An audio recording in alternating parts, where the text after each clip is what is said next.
Hello friends, I am C A Vivek Nigam.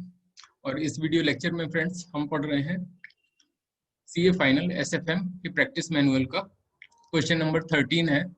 और question number कोई और भी हो सकता है तो आप देख लीजिएगा, उसमें हांगकांग डॉलर की बात की गई है। तो मैं आपको सीधे ले चलता हूँ क्वेश्चन की ओर, बिकॉज टाइम कम है, रिवाइज बहुत ज़्यादा करना होता है आपको। तो हम लोग यहाँ आते हैं, देखिए, you sold Hong Kong dollar. Okay, I hope कि सबको दिख रहा होगा।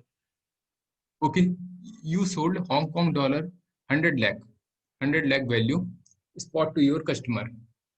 ठीक है, आपने अपने कस्टमर को 100 लाख की वैल्यू का जो है हांगकांग डॉलर बेचा। कितने में? 5.7 के भाव से। And covered your self in London market, क्योंकि आपके पास हांगकांग डॉलर नहीं थे इसलिए आपने लंदन मार्केट से वो लिया। ओके, कवर कराया। When the rate of exchange was this this this. Okay, ये रेट ऑफ एक्सचेंज दिया है हमारा एक, और ये हमारा सेकंड रेट ऑफ एक्सचेंज है। ठीक है, हमको कवर रेट निकालना है, सिंपल सी बात है। अब मैं आपको आता हूँ मेन, ये चीज क्या क्या रहा है। पहले मैं क्वेश्चन समझा दूं आपको। ये तो आपने प्लेन रीडिंग की, देखो आप, ये क्वेश्चन कह रहा है, क्वेश्चन क्या कह रहा है?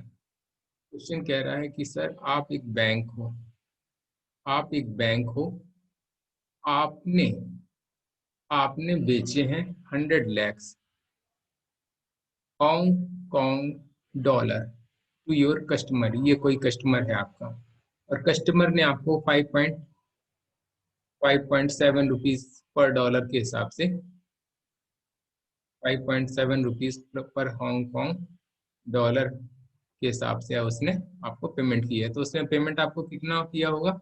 5.7, ओके, इंटू 100 कर दिया होगा, यानी 570 लैक्स रुपीज उसने आपको पे कर दिए होंगे। लेकिन फ्रेंड्स, आपके पास इतने जरूरी तो है नहीं कि कस्टमर को देने के लिए डॉलर रहे हों।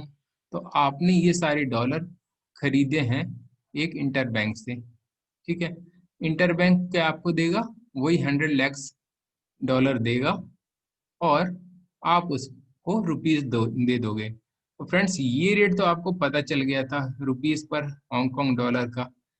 लेकिन यहाँ pay rupees per Hong Kong dollar कितने हैं ये हमें नहीं दिया है, ये हमें कैलकुलेट करना है फ्रेंड्स। तो हमको ये देखना है कि ये रेट दिए क्या है, पहले ये तो हम देख लें। तो अच्छा, देख लेते हैं। तो रेट हमारा पहला रेट दिया हुआ है डॉलर। डॉलर हमारा एक एक डॉलर बराबर 7.588, ये बाइंग है, ये सेलिंग है। ये रेट दिया हुआ है, मतलब ये हांगकांग डॉलर पर यूएस डॉलर है। ठीक है, कोई बात नहीं। हांगकांग डॉलर प्लस, यानी ये रेट जो दिया है हांगकांग डॉलर पर यूएस डॉलर दिया हुआ है फ्रेंड्स। ठीक है, दूसरा रेट कौन सा दिया हुआ है ये भी हम देख लें। ये दिया है स्पॉट डॉलर और रुपीस के टर्म में, यहाँ वन नीचे यहाँ पर है, यानी यूएस डॉलर के टर्म में दिया है, यानी रुपीस पर डॉलर है ये रेट। ठीक है, तो दूसरा रेट दिया हुआ है हमारा रुपीस पर डॉलर में। फ्रेंड्स, अब हमको निकालना है रुपीस और एच के डॉलर। तो फ्रेंड्स, हमारा तरीका क्या होता है निकालने का? रुपीस पर एच के डॉलर निकालना है तो रुपीस ऊपर होना चाहिए, और एच के डॉलर नीचे होना चाहिए। अब रुपीस ऊपर होना चाहिए तो डॉलर नीचे होना चाहिए। ये देखिए, ये रेट तो हमारा बढ़िया चल गया, आई एम सो हैप्पी। अब सेकंड में एच के डॉलर नीचे होना चाहिए, ठीक है, डिनोमिनेटर में। लेकिन एच के डॉलर जो क्वेश्चन में रेट दिया हुआ है वो ये है, और ऊपर हमारा रेट यूएस डॉलर होना चाहिए, ये यूएस डॉलर है। तो कोई बात नहीं फ्रेंड्स, हम इसके कोड को, ये वाले कोड को हम कन्वर्ट कर लेंगे इनडायरेक्ट कोड में। तो पहले हम वो लिख लें, रुपीस पर डॉलर का रेट तो दिया ही हुआ था फ्रेंड्स, रुपीस पर डॉलर का इंटरबैंक का रेट दिया ही हुआ था। ये 42.7 और 42.85 है। ठीक है, 42.7, ये जो रेट दिया हुआ था ये वाला रेट मैं लिख रहा हूँ 42.7, और इधर मैं सेलिंग दूर लिख लेता हूँ क्योंकि 42.85 ये अलग अलग कैलकुलेशन होता है ना फ्रेंड्स। अब ये है हमारा डॉलर पर HKD निकालना है। अब डॉलर पर HKD निकालना है तो देखिए 7.588 और 7.5920 दिया हुआ है फ्रेंड्स, ठीक है। तो इनटू, अब रेट आपको ये पता होना चाहिए कि जब ये इसको इनडायरेक्ट कोट में बदलते हैं तो ये रेट्स कुछ ऐसे हो जाते हैं, इसमें मैं लिख नहीं पा रहा हूँ, मतलब कि ये रेट में इनटू इनटू 1/7.588 ये ऐसा आ जाता है, और ये आ जाता है 7.59 क्या था वो मैं देख लेता हूँ, 7.5920, ठीक है। तो 7.5920 ये हमारा टोटल बाइंग रेट आ गया फ्रेंड्स, और ये टोटल ये सेलिंग रेट आ गया, और ये इन दोनों को मिला दिया जाए तो ये हमारा आ गया रुपीस प्लस रुपीस पर HK डॉलर। अब देखिए रेट कौन सा यूज करना है, बाइंग या सेलिंग। तो बाइंग या सेलिंग देखने के लिए आप देखिए इंटर बैंक क्या कर रहा है। आप देखिए बैंक और कस्टमर का जब ट्रांजेक्शन होता है तो आप बैंक के पॉइंट ऑफ व्यू से देखते हो।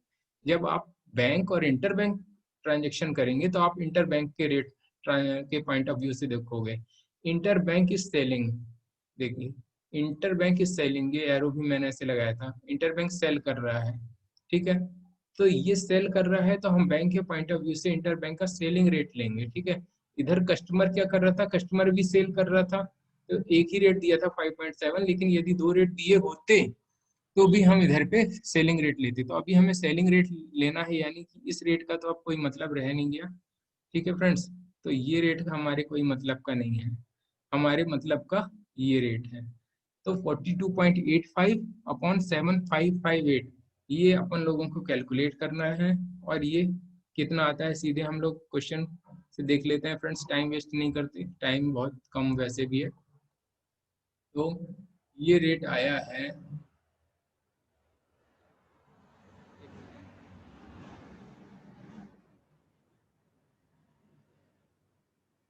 हाँ ये रेट आप देख सकते हैं ऊपर लिखा हुआ है 42.85 डिवाइडेड बाय 7.588 बराबर 5.6471 आ गया है, ठीक है। 5.647 आ गया है। तो ये रेट इफेक्टिवली क्या हो गया, 5.6471 इतना रुपीस बैंक पे करेगा। इसलिए एक कॉमन आप दिमाग लगाइए कि बैंक जो है 5.647 दे के $1 इंटर बैंक से ले लेगा, और वही डॉलर जब कस्टमर को दे देगा बैंक तो 5.70 ले लेगा पैसे, यानी कि बैंक को थोड़ा सा फायदा हो रहा है फ्रेंड्स, ठीक है। तो हम देख सकते हैं कि कितना फायदा हो रहा है, यदि हमें ये निकालना है तो देखिए बैंक कस्टमर से कितना ले रहा है 5.70, ठीक है, और बैंक पे कितना कर रहा है 5.6471, यानी यदि आप 5.70 माइनस 5.6471 कर लें तो आपको पता चल जाएगा कि $1 में बैंक को कितना फायदा हो रहा है। यदि इसको आप 100 लाख डॉलर से मल्टीप्लाई कर दो तो आपका आंसर वही आ जाएगा जो कि हमारा क्वेश्चन में आंसर जो दिया हुआ है वो दिया हुआ है, और वो कितना दिया है हुआ है रुपीज 5,29,000। तो इसका आंसर जो हमारा ये आ जाएगा 5,29,000। तो फ्रेंड्स कुछ भी नहीं था क्वेश्चन में, बस ये था कि आपको अपने आप को बैंक समझना है, और बैंक बेच रहा है कस्टमर को, कस्ट और बैंक ले रहा है इंटर बैंक से। क्योंकि इंटर बैंक से बैंक ले रहा है इसलिए इंटर बैंक हमें दे रहा है, इंटर बैंक बैंक को बेच रहा है तो इंटर बैंक का सेलिंग रेट लगेगा, और बैंक दे रहा है कस्टमर को तो बैंक और कस्टमर के बीच ट्रांजेक्शन में भी सेलिंग रेट लगेगा। लेकिन एक ही रेट था 5.7, इसलिए जो है हमें कोई दिक्कत ही नहीं थी, वही जो रेट एंड में था वही लगा दिया, तो कथा समाप्त। तो फ्रेंड धन्यवाद, आपने क्वेश्चन हमारी वीडियो को देखा। और हाँ, सब्सक्राइब कर लीजिए और लाइक कर लीजिए, क्योंकि मैं बहुत सारे वीडियो इसी टाइप के लाने वाला हूँ। और लगे रहिए एग्जाम में, और आपके परसेंटेज और आपका रैंक पक्का है। Okay, all the best to all of you. जय हिंद, वंदे मातरम।